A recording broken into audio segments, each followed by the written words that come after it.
Hey everyone, welcome to my channel. तो ये है कार्डोवा पब्लिकेशन ग्रेड 8 की साइंस की बुक, जिसमें हम कर रहे हैं chapter number 7 conservation of plants and animals. और इसके 2 पार्ट्स ऑलरेडी अपलोड हो चुके हैं चैनल पर, आप देखना चाहें तो देख सकते हैं। सो नेक्स्ट हम यहाँ से स्टार्ट करेंगे प्रोटेक्टेड एरियाज़। यहाँ तक हम कवर कर चुके हैं। Protected areas are undisturbed habitats of wildlife. तो प्रोटेक्टेड एरियाज़ कौन से होते हैं? वो एरिया, वो घर एनिमल्स के जो कि प्रोटेक्टेड होते हैं। कोई भी हंटर या कोई भी बाहर का आदमी उसमें क्या नहीं कर सकता, उसमें डिस्टर्बेंस क्रिएट नहीं कर सकता है। For conserving and maintaining biological diversity, areas both on land and in water are protected through legal laws and other means. So basically ये जो प्रोटेक्टेड एरियाज़ है ये क्यों बनाए गए हैं? ताकि कोई भी हंटर हंट ना कर सके, क्योंकि हमने इससे पहले पढ़ा है कि बहुत सारे एनिमल्स ऐसे हैं जो कि एक्सटिंक्ट हो रहे हैं। तो उस एक्सटिंक्शन को बचाने के लिए, एंडेंजर्ड स्पीशीज़ को बचाने के लिए कंजर्वेशन का जो लॉ है वो स्टार्ट किया गया था, जिसके बाद बहुत सारे national parks, national centuries, wild life centuries बनाई गई थी। अब इनका बनाने का मेन मोटिव क्या था इन सब नेशनल पार्क्स और वाइल्ड लाइफ सेंचुरीज़ का? सो मेन मोटिव था कि आप जो एनिमल्स हैं जो एक्सटिंक्ट हो रहे हैं उनको क्या करें, उनको हम कंजर्व करें, उनको प्रिजर्व करें। सो बेसिकली ना ही सिर्फ वही एनिमल्स जो कि एक्सटिंक्ट हो रहे हैं, बल्कि सभी एनिमल्स को प्रोटेक्शन के लिए क्या किया गया, ये वाइल्ड लाइफ सेंचुरीज खोली गई।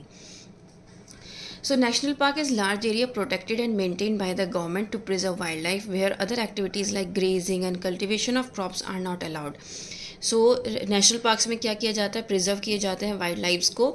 और जो ग्रेजिंग है, मतलब वहाँ पर घास चराना अपने जानवरों को या फिर अपनी क्रॉप्स को उगाना, ये चीज़ अलाउ नहीं की जाती उस पर्टिकुलर एरिया में जो नेशनल पार्क वाला एरिया है, क्योंकि गवर्नमेंट के अंडर आ जाता है पूरा।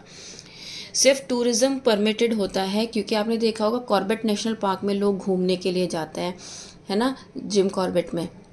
तो वो क्या है, वो भी आपका एक तरह का नेशनल पार्क है, जिसमें क्या हो रहा है कि आप वहाँ पर जा रहे हैं, आप किसी भी एनिमल को नुकसान नहीं पहुंचा रहे हैं, आप सिर्फ क्या कर रहे हैं, सर्फिंग कर रहे हैं, वहाँ सिर्फ देख रहे हैं और एंजॉय कर रहे हैं, राइट। तो इसीलिए टूरिज़्म का जो है, टूरिज़्म अलाउड है, ठीक है। और वहाँ पे क्रॉप कल्टीवेशन या फिर ग्रेजिंग अलाउड नहीं है। There are about 102 national parks in India. Some well-known national parks in our country are Jim Corbett National Park, Uttarakhand for tigers. ये तो मैंने अभी आपको एग्जांपल दिया जिम कॉर्बेट नेशनल पार्क का, ठीक है। ये उत्तराखंड में है। Then Kaziranga national park Assam में है, गिर नेशनल पार्क गुजरात में है, कान्हा नेशनल पार्क मध्य प्रदेश में, और सरिस्का नेशनल पार्क कहाँ पर है? राजस्थान में। आपको क्या याद करना है? आपको ये पता होना चाहिए ये कितने नेशनल पार्क कहाँ कहाँ पर है, ठीक है, और किस चीज़ के लिए। जैसे फॉर वन हॉर्न राइनोसेरस किसके लिए है? काजीरंगा नेशनल पार्क में है वो। तो ये क्या करना है, आपको ये याद करने हैं, ये इंपॉर्टेंट है। जो इंपॉर्टेंट पॉइंट्स होते हैं वो मैं आपको बताती हूँ कि आपको कैसे याद करने हैं। Now wild life sanctuary, it is an area which is strictly reserve for the production of wild life in their natural habitat. So wild life centuries क्या होते हैं कि उनके जो एनिमल्स हैं उनके नेचुरल हैबिटेट में, मतलब वो जंगल में उनको प्रोटेक्शन दी जाती है, ठीक है, और उसमें कोई भी डिस्टर्बेंस क्रिएट नहीं किया जाता है, ठीक है। Suitable living conditions to animals in their own natural, मतलब वहाँ पर प्रॉपर कंडीशंस और सब कुछ प्रोवाइड किया जाता है गवर्नमेंट की तरफ से वाइल्ड लाइफ सेंचुरीज़ में। It does not allow any human activity which disturbs the wild animals, their habitats. In a wildlife sanctuary, some activities like harvesting of timber and collection of minor forest products are allowed. However, these do not interfere with the well-being of the animals. तो harvesting of timber की harvesting और जो minor forest products हैं उसको आप वहाँ से, मतलब जो मेडिसिनल प्लांट्स भी होते हैं वहाँ पे, वो आप ले सकते हो, लेकिन इससे कोई भी एनिमल को हार्म नहीं पहुँचना चाहिए, उनके हैबिटेट को कोई भी नुकसान नहीं पहुँचना चाहिए। Wildlife sanctuaries also provide safe habitat for some of the threatened wild animals. तो ये क्या करता है, ये बहुत सारे एनिमल्स को क्या करता है, सेफ हैबिटेट भी प्रोवाइड करता है, जैसे कि black buck, elephant, golden cat, pink headed duck, घड़ियाल, python, rhinoceros. So wildlife sanctuaries are different from zoos. तो वाइल्ड लाइफ सेंचुरीज डिफरेंट होती हैं जू से, क्योंकि वाइल्ड लाइफ सेंचुरीज में एनिमल्स जो हैं वो फ्रीली रह सकते हैं अपने घरों के अंदर, अपने हैबिटाट में, ठीक है। तो यहाँ पर 500 वाइल्ड लाइफ सेंचुरीज़ हैं इंडिया में, जो कि बहुत बड़ा नंबर है। लेकिन उसमें से कुछ ऐसी वाइल्ड लाइफ सेंचुरीज़ हैं जो कि बहुत ज़्यादा फेमस हैं। तो वो है भरतपुर बर्ड सेंचुरी जो कि राजस्थान में है, then Chilka lake bird sanctuary जो कि उड़ीसा में है, सुल्तानपुर लेक बर्ड सेंचुरी जो कि हरियाणा में है, देन यहाँ पर है हमारे पास बांदीपुर सेंचुरी जो कि कर्नाटक में है, एंड देन मधुमलाई सेंचुरी जो कि तमिलनाडु में है, ठीक है।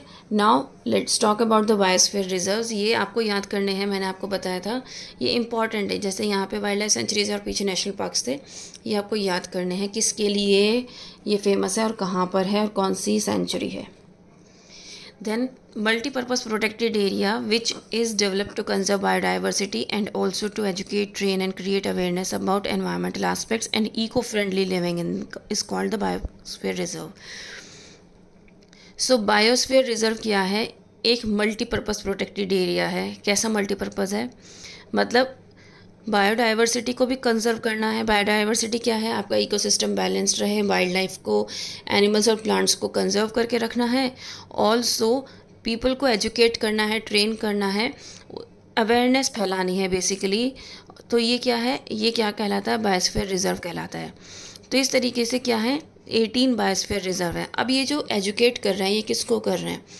बेसिकली ये हम लोगों को एजुकेट करते हैं। फिर आपने देखा होगा, हमने अभी नेशनल पार्क्स के बारे में पढ़ा, हमने सेंचुरीज़ के बारे में पढ़ा, तो वहाँ पर गवर्नमेंट एडेड प्रोजेक्ट्स चलाए जाते हैं। तो वहाँ पर भी गवर्नमेंट के जो लोग होते हैं वो रहते हैं, तो उनको कोई भी इन्फॉर्मेशन कैसे होती है, ये जो प्रोजेक्ट्स चलाए जाते हैं उसी में वो पूरी इन्फॉर्मेशन क्या करते हैं, बताते हैं, समझाते हैं, और उसी के बाद उनको इन प्रोजेक्ट्स में लेकर आया जाता है।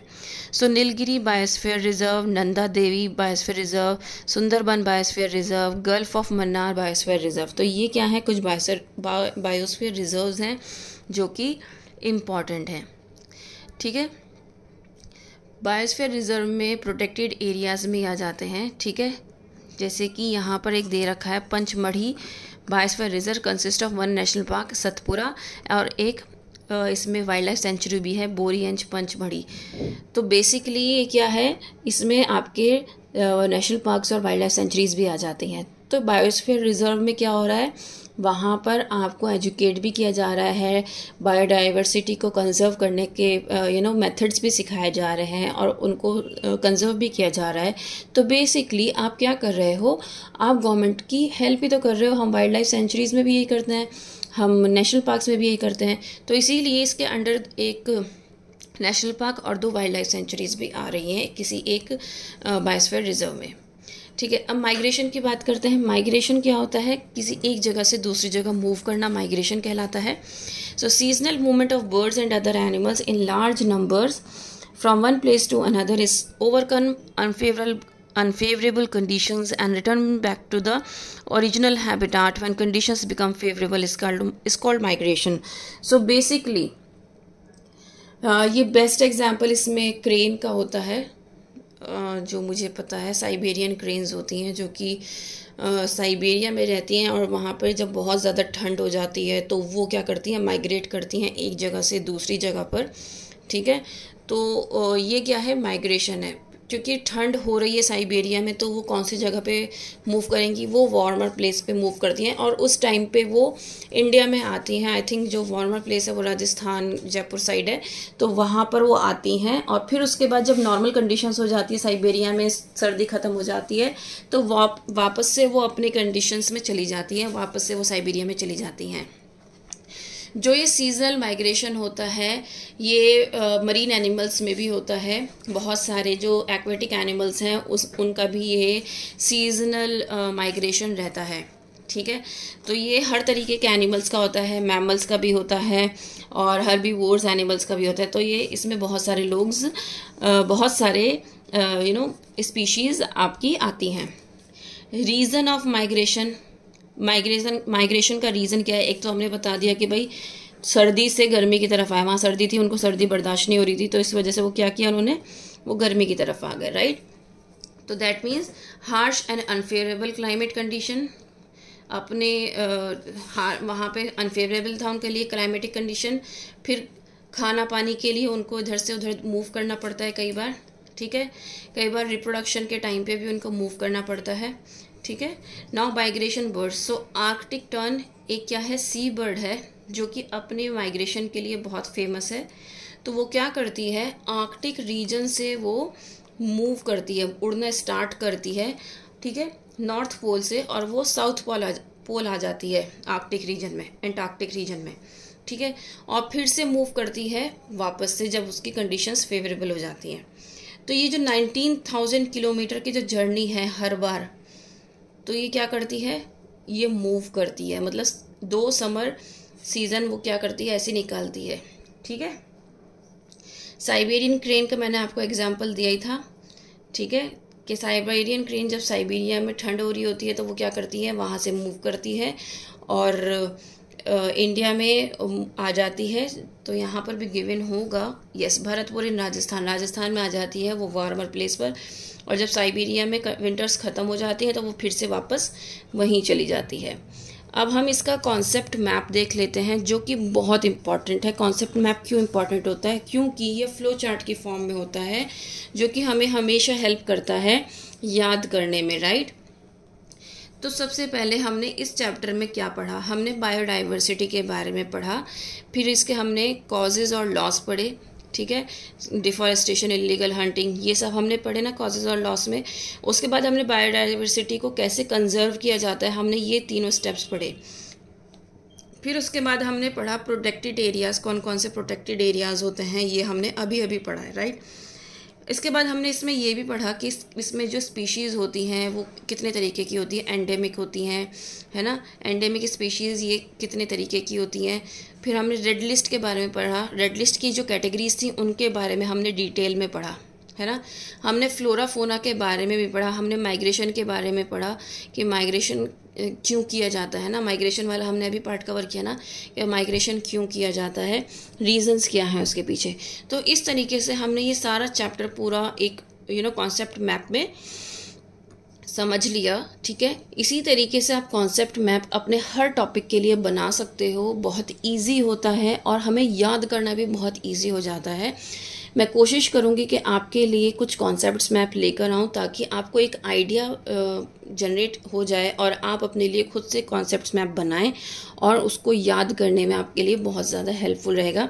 इवन क्योंकि मैंने आपको पेपर की ट्रिक्स बताई थी कि हम साइंस के पेपर किस तरीके से कर सकते हैं, तो वो आप उसमें भी यूज़ कर सकते हो। अगर आपने मेरी वो वीडियो अभी तक नहीं देखी है तो उसको जाकर ज़रूर देखिए, आपको बहुत अच्छे पॉइंट्स उसमें समझने को मिलेंगे और आप अपने साइंस के पेपर में फुल मार्क्स गेन कर सकते हैं। उम्मीद करती हूँ कि ये चैप्टर आपको अच्छे से समझ में आया होगा। हमने ये चैप्टर कंप्लीट कर लिया है। अगर अच्छे से समझ में आया है please like share and subscribe. That's all, thank you.